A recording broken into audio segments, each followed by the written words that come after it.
Hola, ¿qué tal? ¿Cómo están todos ustedes? Un saludo afectuoso aquí desde Morelia Capital en este viernes, inicio del fin de semana. Ojalá le vaya usted muy bien en él. Ayer jueves, el Congreso de la Unión aprobó lo que es la llamada Ley de Seguridad Interior para el país.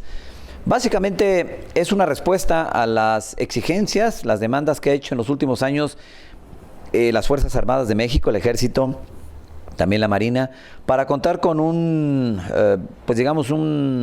contexto o marco legal para su actuación, después de que hace aproximadamente una década comenzó a salir a las calles el Ejército para combatir la criminalidad, el narcotráfico, etcétera. Hay que recordar que antes su función era meramente de salvaguarda de la soberanía, lo que eso signifique, casi siempre los militares en los cuarteles, ayudando en casos de emergencia, eso sí, pero ya hace aproximadamente una década, con la llegada del presidente Felipe Calderón, los militares fueron sacados a las calles a realizar tareas de combate justamente al narcotráfico, a la criminalidad. Y esto desató una polémica importante. ¿Deben estar los militares en las calles o deben estar en los cuarteles?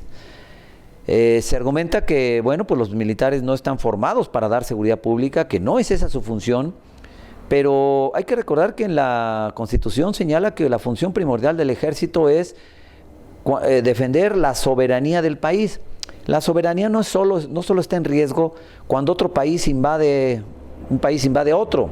Ese es un aspecto de la soberanía.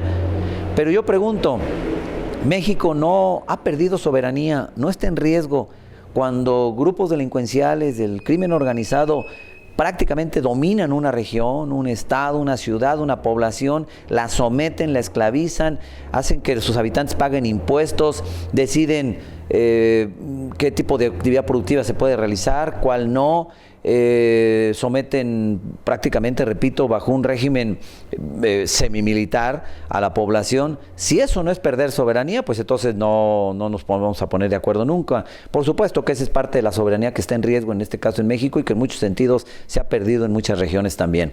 Luego entonces, me parece a mí que es absolutamente no solo necesario, sino justificado que el Ejército se mantenga en las calles, porque ni modo que vayamos a creer que las policías municipales, absolutamente corrompidas, absolutamente entregadas al crimen organizado, nos van a defender de él. Claro que no, si son parte del mismo. Las mismas policías estatales muchas veces igualmente forman parte de esos mismos grupos criminales.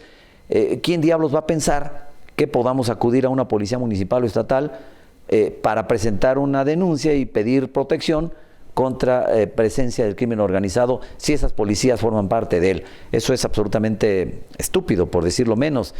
Luego entonces, claro que se necesita que el Ejército se mantenga en las calles. Si no está preparado, preparémoslo. Si no está lo suficientemente armado, armémoslo. Pero desde luego que es la única y último valladar que tenemos los mexicanos para confiar en que esta embestida del crimen organizado y de la inseguridad en los últimos 10 años, 15 quizá en México, pueda ser contenida. Tan fácil como esto. Si no es el Ejército, no es nadie. Entonces, no queda más. Después si el Ejército es derrotado en esto, no queda más. ¿A quién más acudimos? Luego entonces, sí está bien que se le haya dado este marco jurídico, pero por supuesto el debate no es si el Ejército tiene que regresar a los cuarteles. Con todo respeto, ¿para qué los queremos en los cuarteles mientras en las calles los mexicanos somos víctimas de la delincuencia, de la criminalidad y de la inseguridad? El Ejército, por supuesto que tiene que salir en apoyo de la ciudadanía. Eso no soslaya que los gobernadores y los presidentes municipales cumplan también su función de tener mejores cuerpos policíacos. Pero evidentemente eso no se va a resolver de la noche a la mañana.